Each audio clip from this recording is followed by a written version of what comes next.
मध्य प्रदेश सरकार ने गौवंश पालकों के लिए सख्त नियम लागू किए हैं, जिसके तहत अगर प्रदेश की सड़कों पर गौवंश घूमता नजर आया तो फिर भारी जुर्माने के लिए तैयार रहिएगा। कई समय से इस विधेयक पर चर्चा की जा रही थी, जिसे कैबिनेट की बैठक में अब मंजूरी मिल गई है। तो पशुपालकों पर पहले भी नियम लागू किए गए थे, लेकिन धरातल पर उसका कोई खास असर देखने को नहीं मिला। ऐसे में इस फैसले के बाद क्या वाकई अब मध्य प्रदेश की सड़कों पर गौवंश नहीं दिखेंगे? और इसी विषय पर करेंगे चर्चा। देखिए,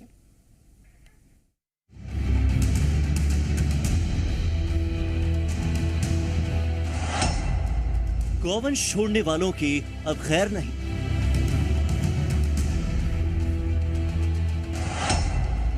सड़क पर छोड़ा गौवंश तो होगा एक्शन।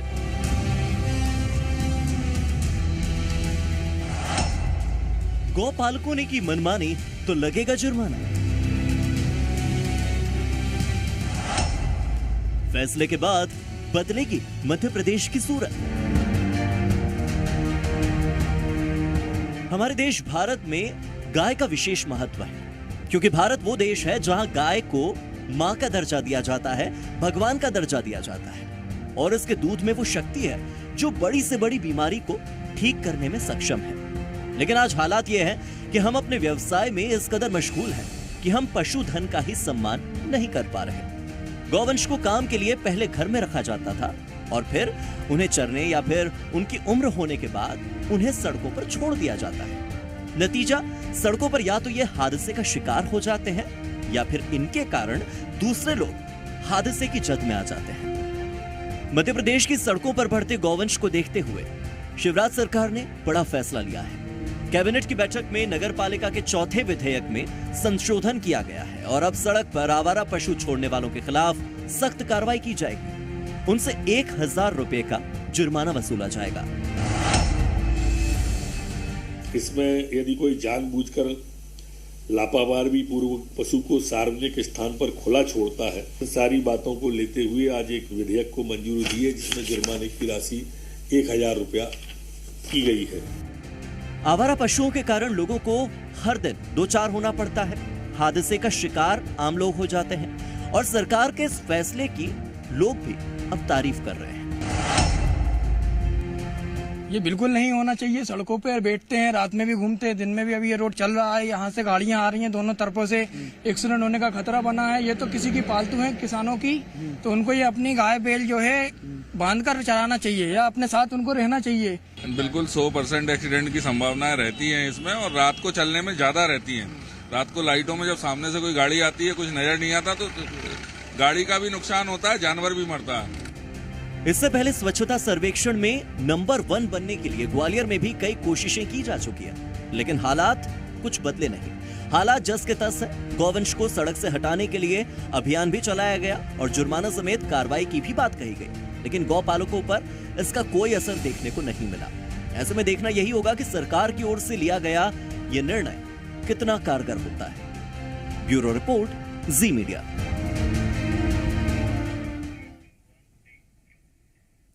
गौवंश को लेकर सरकार ने जुर्माना लगाने का फैसला किया है। वहीं कई मामले ऐसे भी देखने को मिलते हैं जहां लोग अपनी मनमानी की वजह से दूसरों को परेशान करते हैं। राजगढ़ से हमारे संवाददाता ने लोगों से बातचीत की।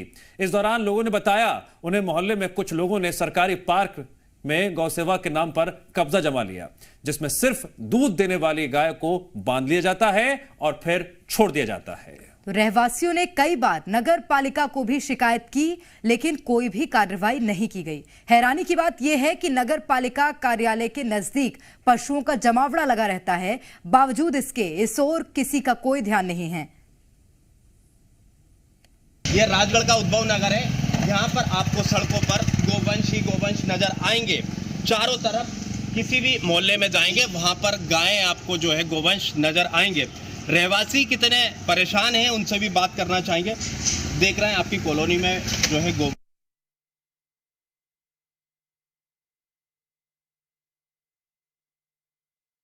यह राजगढ़ का उद्भव नगर है, यहाँ पर आपको सड़कों पर गोवंश ही गोवंश नजर आएंगे। चारों तरफ किसी भी मोहल्ले में जाएंगे, वहां पर गायें आपको जो है गोवंश नजर आएंगे। रहवासी कितने परेशान हैं, उनसे भी बात करना चाहेंगे। देख रहे हैं आपकी कॉलोनी में जो है गोवंश ही गोवंश यहाँ पर नजर आ रहे हैं, क्या कारण है? देखिए यहाँ पे क्या है, एक आबकारी निरीक्षक है संदीप लोहानी और ये राकेश गुप्ता सामने। ये रात को 25 से 30 गायें यहाँ पे जब हमारे बच्चों को, छोटे बच्चों को हम खिलाने आते हैं तो यहाँ पे अंदर रख लेते हैं गायें। इसकी हमने नगर पालिका में भी कंप्लेंट की और प्रशासन को भी सूचित किया। ये क्या करते हैं, आपको दिख रही होगी, लकड़ियाँ रात को जलाते हैं, हमारे घर में पूरा धुआं भरा जाता है। और सुबह के टाइम सड़कों पर जो गोवंश है, ये किन के हैं? ये इन्होंने इकट्ठे कर लिए हैं और ये इन घरों में रखते हैं रात में और फिर सुबह छोड़ देते हैं। और सुबह छोड़ देते हैं, एक साथ 30-35 गायें यहाँ छोड़ देते हैं। अब आप ही सोचिए, रहवासी क्षेत्र में, जबकि शिवराज सरकार ने सीधा सीधा बोल रखा है कि सड़कों पर गोवंश को छोड़ना कानूनी अपराध है, उसके बाद भी ये मवेशियों को छोड़ते और हमने कई बार इनसे मना किया तो गुंडागर्दी करने लगते हैं। रात में इन गायों से दूध निकाला जाता है और सुबह इनको छोड़ दिया जाता है। बस दिन रात शाम को 5 बजे से अंदर कर देते हैं और शाम को आवारा लड़के इन्होंने 3 शेड अवैध निर्माण सरकारी बगीचे में करा है। इसकी शिकायत मैं सबसे कर चुकी हूँ। उन्होंने तोड़ने के निर्देश दिए हैं, उस पर अमल नहीं कर रहे हैं तो फिर कह देते हैं, नोटिस का जवाब दे दिया है कि हम लोगों ने नहीं लगाई, हमारी नहीं है, जबकि इन लोगों ने निर्माण करवाया है और करी है। और हमारा ये है कि एक साथ गाय छूटती है, बच्चों के खेलने का एकमात्र स्थान है, उसमें बच्चों को खेलने देना चाहिए। और जो फालतू की गाय अंदर करते हैं, ना किसी ने खरीदी ना कुछ, जैसे पकड़ के लाए हैं। अपने सेवा करनी है तो सर वहाँ जाके करेंगे जहाँ पे अपने घरों में अपने मीटर दूर पे जिनको गाय पालने का शौक है अपने घरों में रखी। मेरे घर के जस्ट सामने मैं अकेली औरत 4 महीने से लड़ रही हूँ इन लोगों से कानूनी तौर पे। मेरे को फैसले का इंतजार है कि किस दिन वो होगा जिस दिन मेरी जीत होगी। देखिए, ये रहवासियों का आरोप है कि ये एक निजी पार्क है, एक सरकारी पार्क है और इस पार्क में किसी ने निजी जो है कब्जा जमा लिया कुछ लोगों ने, और इसमें जो है गोवंश बांधे जाते हैं। रात को इसमें गोवंश बांधे जाते हैं और उनका दूध निकाला जाता है और सुबह उसको छोड़ दी जाती है और दिन भर इधर उधर बाहर जो है गोवंश घूमते रहते हैं। लेकिन इस मामले में अब तक कोई कार्रवाई नहीं की गई। राजगढ़ से जी मीडिया के लिए अनिल नागर। इस खबर पर ग्राउंड रिपोर्ट देने के लिए जुड़ रहे हैं हमारे 2 सहयोगी। आकाश द्विवेदी भोपाल में मौजूद हैं तो चंद्रशेखर सोलंकी वहां से जुड़ रहे हैं। सबसे पहला सवाल आकाश आपसे है, सरकार की सख्ती भी, सख्त कानून भी, लेकिन सड़कों पर ना दिखे गौवंश, ऐसा जल्द हो सके, इसको लेकर क्या क्या दिक्कतें इस वक्त सिस्टम के सामने हैं? देखिए, प्रावधान पहले भी थे लेकिन जुर्माने की राशि कम थी। अब वो राशि इसलिए बढ़ाई गई कि सड़कों पर जो मवेशी हैं वो आवारा ना दिखे। लेकिन ये भोपाल की तस्वीर मैं आपको दिखाता हूं दिव्यांश। देखिए, सड़क पर जो मवेशी हैं वो सरेआम घूम रहे हैं। ये न सिर्फ एक जगह की स्थिति है बल्कि अधिकतर जगहों पर यही आलम है। जो इन्हें पालने वाले लोग हैं वो पशुओं को सरेआम छोड़ दे रहे हैं। ये बीच सड़क है और अब देखिए हादसे की कितनी संभावना यहाँ पर बन सकती है।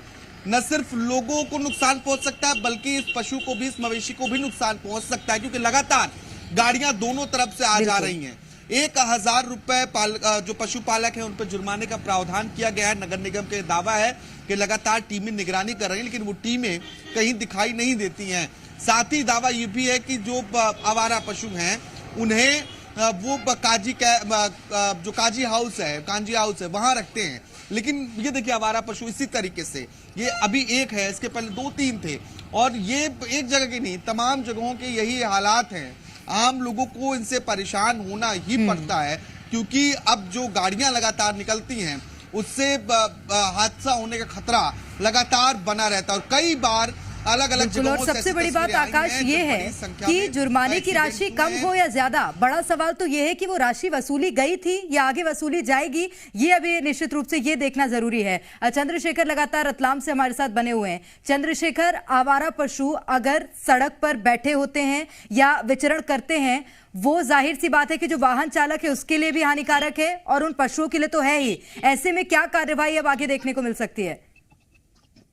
जी देखिए, कार्रवाई होती है, लगातार होती है, लेकिन थोड़े दिनों बाद ये कार्रवाई जो है ये किलो दिन बाद ठप हो जाती है और उसके बाद जो है फिर से वही चीज सड़कों पर देखने को मिलती है। शहर का ये जो चौराहा है, दिलबार चौराहा, ये हम आपको दिखाते हैं कि किस तरीके से यहाँ पर जो सब्जी मार्केट वो लगता है और उसके बाद जो शाम के वक्त ये सारा कचरा जो है सब्जियों का ये यहाँ छूट जाता है। उसके बाद जो मवेशी है वो यहाँ इकट्ठा होते हैं और ये जो पूरा चौराहा है इस पर काफी बड़ा जो है ट्रैफिक होता है। तो ऐसी स्थिति में यहाँ पर जो है कई बार दुर्घटनाओं की संभावना बनती है। बड़ी बात यह है कि जो पशुपालक है वो अपने पशुओं को छोड़ देते हैं इस तरीके से सड़कों पर और जब जब कहीं ना कहीं वो जब किसी दुर्घटना का शिकार होते हैं या उन्हें किसी तरह से चोट लग जाती है पशुओं को, तो बड़ी बात यह है कि संवेदनशील मामला कई बार इस तरह से बनने लगता है और पुलिस को भी इसमें जो है बीच बचाव करने आना पड़ता है, क्योंकि कई बार जो ये चीजें बड़ी खतरनाक साबित होती है कि किस तरीके से गोवंश को लेकर जो है धार्मिक जो भावना भी जुड़ी हुई है, तो इसलिए जो ये काफी खतरनाक साबित होती है। लोग भी हमारे साथ कुछ जुड़े हुए हैं, उनसे पूछेंगे कि क्या हालात होते हैं और नगर निगम किस तरह से कार्रवाई करती है, क्या कुछ हालात है यहाँ पर शहर में जो मवेशी है सड़कों पर रहते हैं, पशुपालक है वो भी जो है सड़कों पर छोड़ देते हैं, कार्रवाई होती है? कार्रवाई सिर्फ कागजों पे हो रही है। हाल ही में पता चला था, प्रशासन द्वारा सूचना दी गई थी कि अब अगर कोई मवेशी पशु अगर सड़क पे देखा गया तो पशुपालकों के खिलाफ कार्रवाई होगी, लेकिन अभी तक ऐसी कोई सूचना नहीं आई है या कहीं किसी से पता नहीं चला कार्रवाई है। पूर्व में भी यहाँ पे घटना हुई है, यहाँ तक कि लोगों की जान चली गई है। यहाँ पे एक सेलाना स्टैंड ब्रिज है, उसके ऊपर एक पशु के कारण एक वृद्ध आदमी जो है उसके ठोकर से जो है सिर में चोट लगी और वही घटनास्थल पर मर गया। तो ये यहाँ के जो लोग हैं वो मुझे नहीं लगता सुधरेंगे, वो उनका स्वार्थ देखते हैं। क्या लगता है आपको, किस तरह की व्यवस्था है यहाँ? सर मेरा पर्सनली ये कहना है कि जो भी पशुपालन ये फाउंडेशन या योजना जो चला रहे हैं वो पर्सनली अपने बाड़े में अपने एरिया में इसको पाले, ताकि रोड पे ना घूमे। वो लोग क्या शाम को रोड पे छोड़ देते हैं, लोग वो तमाम दिक्कतें जाहिर कर रहे हैं जो अपनी दिनचर्या के दौरान सड़कों पर गुजरते वक्त वो देखते हैं। हमारे साथ कमल सोलंकी भी जुड़ गए हैं, धार में मौजूद हैं। कमल, धार में सिस्टम कितना धारदार है जिसके तहत इन गौवंशों को सड़कों पर आने से रोका जा सके? कानूनी कार्रवाई की तो अलग बात है, लेकिन बड़ा सवाल यह है क्या लोग अपनी जिम्मेदारी समझ रहे हैं? कौन उन्हें समझा रहा है, कौन उन्हें जागरूक कर रहा है? दिव्यांश, निश्चित तौर पर जो सिस्टम है उसका फेलियर लगातार सामने नजर आया है, क्योंकि जो पशुपालक है उनको समझाने के लिए ना तो कोई समाजसेवी संगठन सामने आया है, ना राजनीतिक लोग सामने आए, ना ही प्रशासनिक अमला सामने आया है। चूंकि धार शहर की अगर मैं बात करूं तो यहाँ पर जो पशुपालक है उन्हें छोड़कर अगर इतर बात की जाए तो लगभग 7 ऐसे पार्षद है जो दोनों पार्टियों के, चाहे बीजेपी हो चाहे कांग्रेस के हो, उनके जो मवेशी है वो आवारा मवेशी सड़कों पर घूमते रहते हैं। और जब नगर पालिका के अमला कार्रवाई करता है, उन्हें शेल्टर हाउस भेजने की बात की जाती है या उन्हें गौशालाएं भेजने की बात की जाती है, तब राजनीतिक प्रपंच सामने आता है और पशुओं को छोड़ना पड़ता है, क्योंकि राजनीतिक दबाव देखने को मिलता है। धार शहर का व्यस्तम त्रिमूर्ति नगर चौराहे की बात की जाए, कलेक्ट्रेट की बात की जाए तो कलेक्ट्रेट रोड पर इतने आवारा मवेशी जो है देखे जाते हैं जिससे कि आए दिन हादसे होते रहते हैं। हालांकि इसी रोड पे कलेक्टर एसपी का भी निकलना होता है, लेकिन उन्हें भी जो है पशुओं को बाइकाट करके जाना पड़ता है। इस खबर से जुड़े हर पहलू को, हर तस्वीर को हमने तरकश के जरिए दिखाया है। उम्मीद की जानी चाहिए कि सिस्टम तक इन तस्वीरों की गूंज पहुंच चुकी होगी, व्यवस्थाएं और मजबूत होगी, ताकि हम कह सकें, सच्चाई जमीनी धरातल पर देख सकें, गौवंश सड़कों पर दिखाई ना दें, जनता को दिक्कत ना हो। आप तमाम सहयोगियों का शुक्रिया जानकारी देने के।